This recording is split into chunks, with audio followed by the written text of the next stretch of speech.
quantitative techniques in management, which will clear your concepts of different topics and which will help you out in writing your exams. So let's begin with the first topic. The name of the topic is matrix. So in mathematics, matrix is a rectangular array of numbers, symbols, or expression arranged in rows and columns. In matrices, you can take any numbers as element, as any symbols, any expressions, any alphabetical values as your element. The matrix, we write a matrix in a box like this, and we fill the box with the elements. Like in this matrices, there are elements like alphabetical values, okay? And how many elements are there? There are 18 elements. If you count it, there are 18 elements, okay? You can fill this matrix with numerical values also. So how many elements are there? There are 18 elements. So any values, numerical values, symbols, expression in this matrix is known as elements. Most important thing is a representation of matrix. The matrix is represented by any alphabetical characteristics. It can be A, it could be B, anything, okay? And the another important thing is this. This is known as dimension, which shows you the dimension of the matrices. The M indicates the number of rows and the N indicates number of column.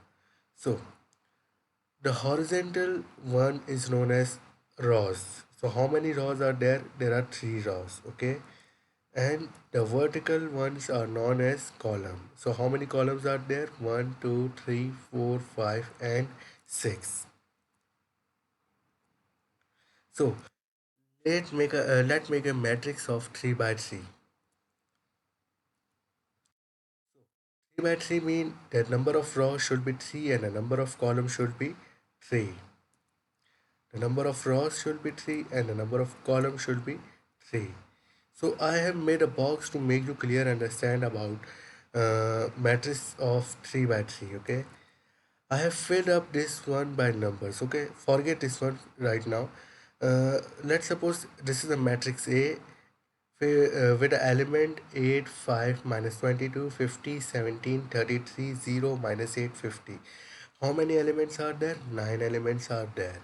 Okay, now we have to fill up uh, all the elements with the indication, okay? Like every elements of this matrix is represented by uh, any characteristics, okay? Like this is matrix A, so this is a first row and a first column, right?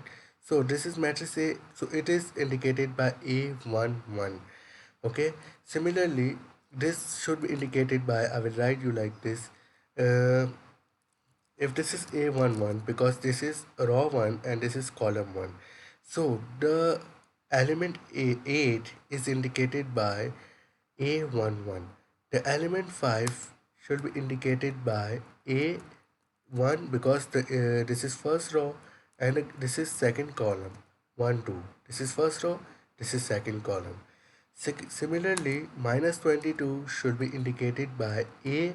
This is first row, so it is indicated by 1, and this is third column, it should be indicated by 3. Similarly, 50, it should be indicated by A. This is second row, right? So I have to write 2 here, okay? And this is first column, so it will remain 1, okay? Then coming to a 17. 17 is represented by, this is second row, so it should be represented by A2, and the second row, so A2 and 2. Similarly, this one, it is represented by A, second row, and third column, okay? And the 0, it is indicated by third row because this is third row and the first column. And similarly, this one, A, third row and second column.